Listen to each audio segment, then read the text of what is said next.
against terrorists and those who support them. Really, it's a big problem, I must say. চীনের সাথে যুক্তরাষ্ট্রের সম্পর্কের টানাপোড়েন দীর্ঘদিনের। গত কয়েক মাস ধরে ট্রাম্পের নানামুখী সিদ্ধান্তে চীনের সঙ্গে যুক্তরাষ্ট্রের দূরত্ব কেবল বেড়েছে। পাশাপাশি ট্রাম্পের চোখের শূলে পরিণত হয়েছে রাশিয়াও।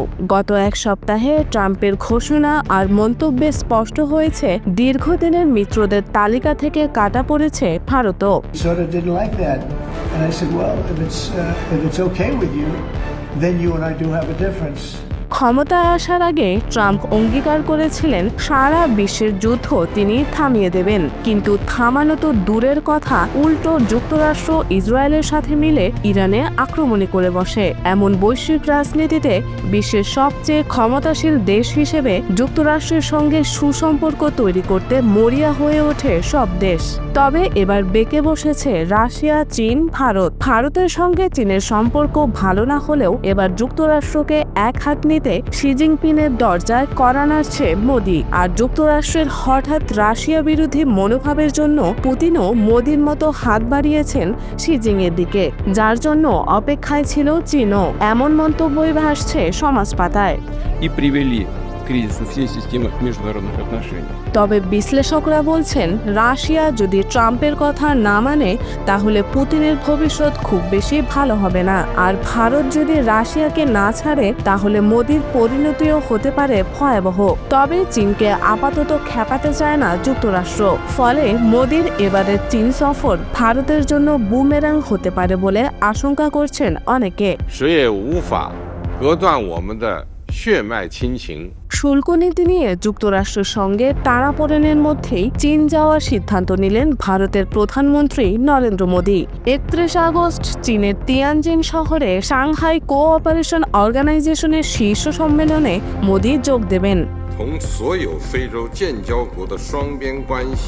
বুধবার সরকারি সূত্রে যখন মোদির চীন সফরের এ খবর জানা গেল, ঠিক সঙ্গে সঙ্গে রাশিয়ার কাছ থেকে তেল কেনার কারণে যুক্তরাষ্ট্রের তরফ থেকে জরিমানা হিসেবে অতিরিক্ত 25% শুল্ক আরোপের ঘোষণা এলো। এতে ভারতীয় পণ্যে শুল্কের মোট পরিমাণ দাঁড়ালো 50%। It's really not okay with him. Therefore, you may have to fight, and maybe it'll end very quickly. আনুষ্ঠানিকভাবে ভারত সরকারের তরফ থেকে এই সফরের কথা ঘোষণা করা না হলেও বিভিন্ন সূত্রের খবর 2 দিনের শীর্ষ সম্মেলনে যোগ দিতে প্রধানমন্ত্রী নরেন্দ্র মোদি চীন যাওয়া স্থির করেছেন। সরকারি সূত্র অনুযায়ী মোদি 30 আগস্ট একদিনের জন্য জাপান যাবেন। সেখানে তিনি ইন্দো জাপান বার্ষিক সম্মেলনে যোগ দেবেন। সম্মেলনে উপস্থিত থাকবেন জাপানের প্রধানমন্ত্রী ফুমিও কিশিদা। পরের দিন মোদি যাবেন তিয়ানজিন। 我が国の経済安全保障の観点から極めて重要な合意である。মোদি শেষবার চীন সফরে গিয়েছিলেন 2019 সালে। পরের বছর জুনে পূর্ব লাদাখের গালোয়ানে ভারত চীন সংঘর্ষের পর দুই দেশের সম্পর্কের অবনতি ঘটেছিল। ধীরে ধীরে দুই দেশের সীমান্ত পরিস্থিতি স্বাভাবিক হচ্ছে। 2024 সালে রাশিয়ার কাজানে ব্রিক্স শীর্ষ সম্মেলনের এক ফাঁকে মোদির সঙ্গে সাক্ষাৎ হয় চীনের প্রেসিডেন্ট শি জিনপিংয়ের।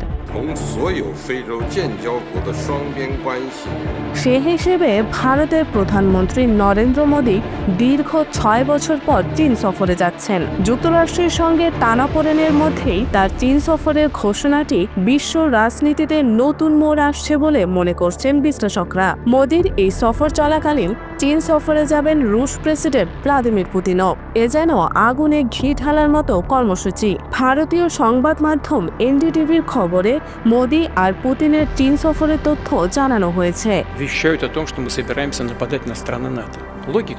মোদির এই সফর নানা কারণে গুরুত্বপূর্ণ বলে ধারণা করা হচ্ছে। বিশেষ করে যুক্তরাষ্ট্রের সঙ্গে সম্পর্ক এক প্রকার তলানিতে ঠেকার পর হয়তো চীনের সঙ্গে সম্পর্ক মেরামত জরুরি বলে মনে করছে Delhi.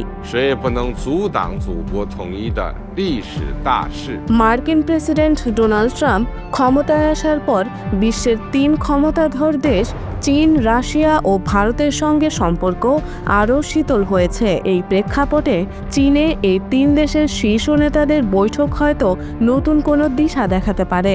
The entire world will blow up. I'm not going to let that happen. সম্প্রতি কাশ্মীরের পেহেলগাম হামলা ঘিরে ভারত পাকিস্তান যুদ্ধে ইসলামাবাদের প্রতি চীনের প্রকাশ্য সমর্থন দেখা গেছে। তারপরেও চীনে এসসিওর আঞ্চলিক সম্মেলনে ভারতের এই অংশগ্রহণকে ইতিবাচক হিসেবে দেখছেন অনেকে।